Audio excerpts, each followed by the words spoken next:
Tratado da verdadeira devoção à Santíssima Virgem de São Luís Maria Grignon de Montfort. Capítulo 8º, artigo 1, número 4.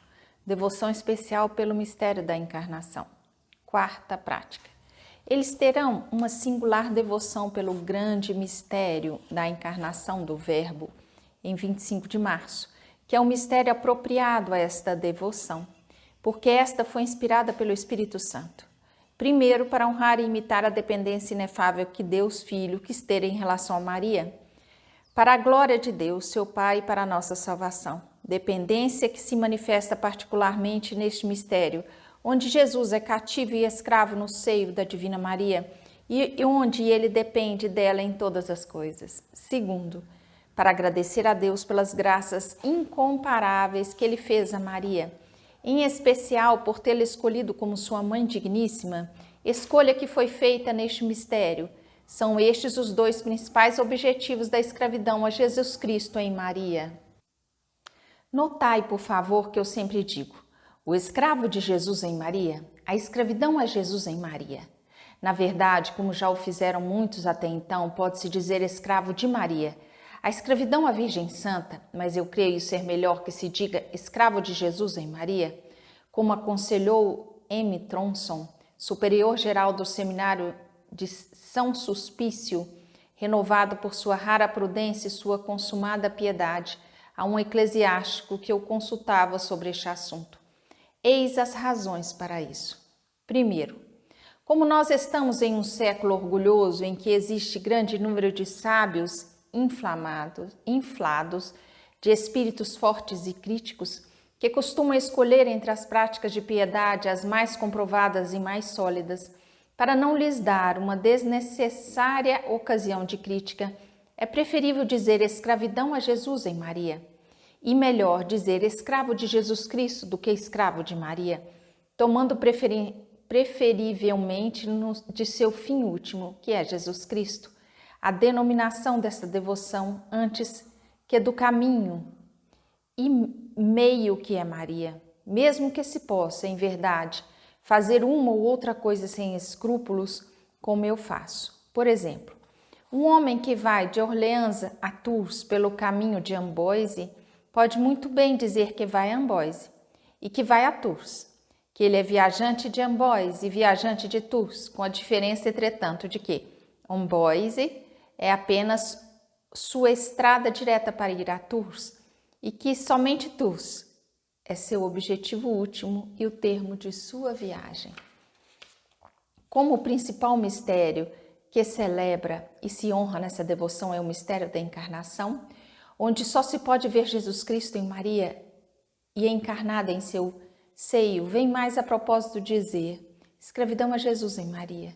A Jesus residente e reinante em Maria, conforme esta bela oração de tantos homens importantes.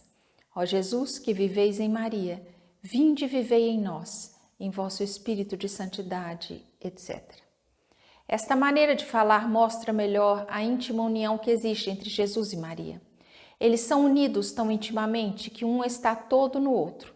Jesus está todo em Maria e Maria toda em Jesus. Ou antes, ela já não existe, mas somente Jesus existe nela. E antes iríamos separar a luz do sol do que Maria de Jesus. Assim, pode-se chamar a nosso Senhor Jesus de Maria, Santa Virgem de Maria de Jesus. Como o tempo não me permite deter-me aqui para explicar as excelências e as grandezas do mistério de Jesus vivo e reinante em Maria, ou da encarnação do Verbo, eu me contentarei com dizer em 3 palavras que aqui está o principal mistério de Jesus Cristo, o mais escondido, o mais elevado e o menos conhecido. E que é neste mistério que Jesus, em acordo com Maria, no seio dela, por isso mesmo, chamado pelos santos de Aula Sacramentorum, a sala dos segredos de Deus, escolheu a todos os eleitos neste mistério, é que ele operou todos os posteriores mistérios de sua vida, pela aceitação que fez deles. Ao entrar no mundo, Jesus disse, eis que venho, ó Deus, para fazer a tua vontade. E, em consequência, este mistério é um resumo de todos os mistérios, encerrando a vontade e a graça de todos. Enfim, Este mistério é o trono da misericórdia, da liberalidade e da glória de Deus. O trono de sua misericórdia por nós. Porque como só se pode aproximar de Jesus por Maria, não se pode ver Jesus nem lhe falar, exceto pela intermediação de Maria. Jesus, que sempre atende a sua querida mãe, assim concede sempre sua graça e sua misericórdia aos pobres pecadores. Apresentamo-nos, pois, com confiança ao trono da graça. É o trono de sua generosidade para com Maria, pois enquanto o novo Adão permaneceu nesse verdadeiro paraíso terrestre, ele ali operou tantas maravilhas em segredo, que nem os anjos nem os homens as compreendem absolutamente. É por isso que os santos chamam Maria de magnificência de Deus, como se Deus só fosse magnífico em Maria. É o trono de sua glória para seu Pai, porque em Maria é que Jesus Cristo aplacou perfeitamente seu Pai, irritado contra os homens. Nela reparou perfeitamente a glória que o pecado lhe tinha arrebatado, e pelo sacrifício que ele fizera de sua vontade de si mesmo. Deu-lhe mais glória do que jamais lhe teriam dado todos os sacrifícios da lei antiga. Enfim, deu-lhe uma glória infinita, que jamais teria recebido do homem. Quinto, grande devoção à Ave Maria e ao terço. Quinta prática.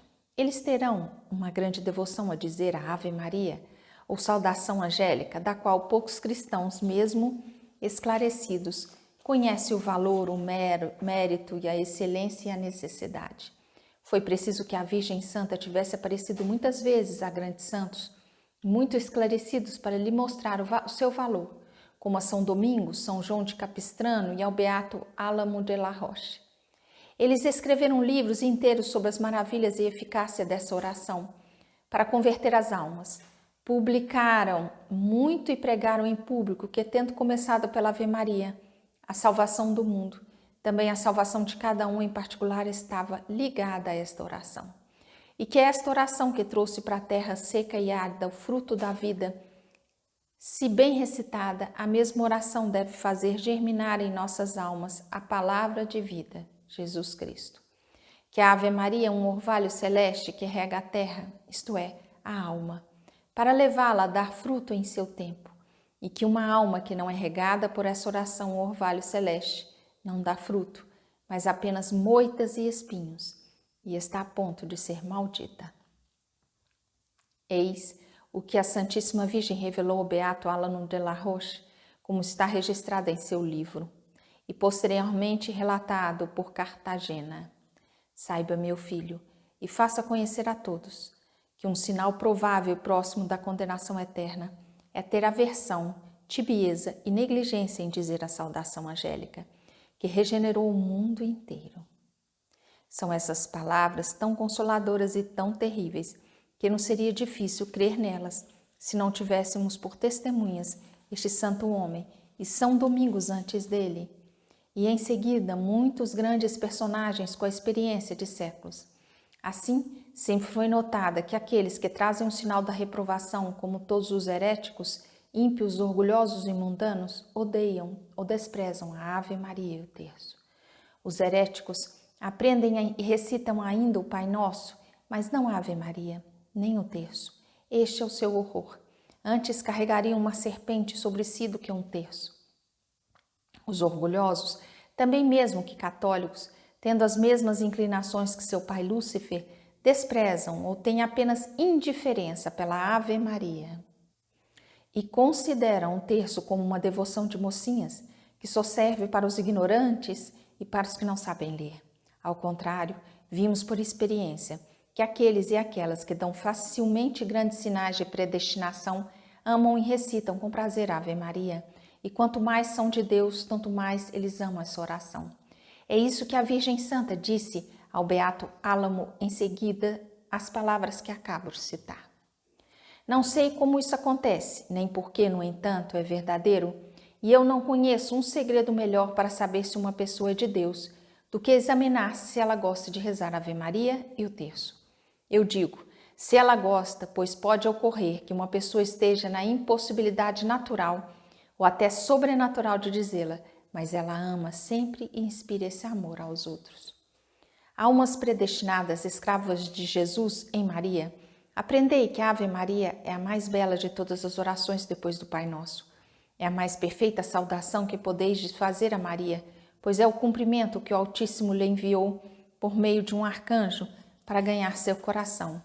E ele foi tão poderoso sobre o coração dela, pelos secretos encantos de que ele é cheio, que Maria deu o seu consentimento à encarnação do Verbo, apesar de sua profunda humildade.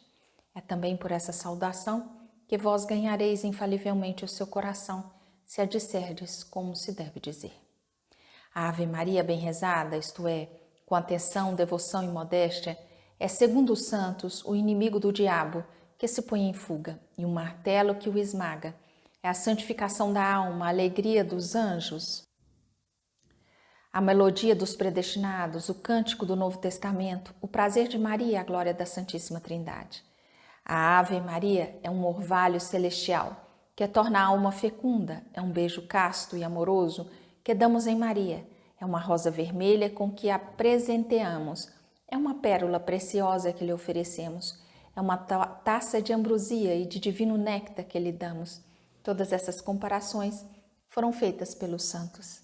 Assim sendo, eu vos suplico instantemente, pelo amor que vos tenho em Jesus e Maria, que não vos contenteis em recitar a pequena coroa da Virgem Santa, mas também o vosso terço, e até mesmo o vosso rosário todos os dias. Ireis abençoar na hora de vossa morte, o dia e a hora em que me destes crédito. E depois de terdes semeado nas bênçãos de Jesus e de Maria, colhereis bênçãos eternas. Sexto, recitação do Magnífica. Sexta prática. Para agradecer a Deus pelas graças que Ele fez por meio da Santíssima Virgem, eles dirão frequentemente o Magnífica, a exemplo da bem-aventurada Maria de Oignies e de muitos outros santos. É a única oração e a única obra que a Virgem Santa tenha composto ou antes que Jesus tenha feito nela, pois ele falava pela boca de Maria. É o maior sacrifício de louvor que Deus já recebeu na lei da graça. Por um lado, é o mais humilde e reconhecido de todos os cânticos, por outro, o mais elevado. Nele existem mistérios tão grandes e ocultos que até os anjos os ignoram. Gerson, que foi um doutor tão piedoso e sábio, depois de ter empregado grande parte de sua vida a compor tratados cheios de erudição e de piedade sobre as matérias mais difíceis, só no fim de sua vida, com tremores, empreendeu a tarefa de explicar o Magnífica, a fim de coroar suas obras. Ele nos relata em um volume, por ele composto, muitas coisas admiráveis do belo e divino cântico. Entre outras coisas, ele diz que a Santíssima Virgem, em pessoa, o recitava frequentemente como ação de graças. O sábio Besônio, ao explicar o mesmo Magnífica, relata muitos milagres operados por sua força e diz que os demônios tremem e fogem quando ouvem as palavras do Magnífica. Mostrou o poder de seu braço, dispersou os soberbos com seus pensamentos orgulhosos. Lucas capítulo 1, versículo 51. Sétimo, o desprezo do mundo. Sétima prática. Os fiéis servidores de Maria devem desprezar muito, odiar e fugir ao mundo corrompido e valer-se das práticas de desprezo do mundo que demos na primeira parte.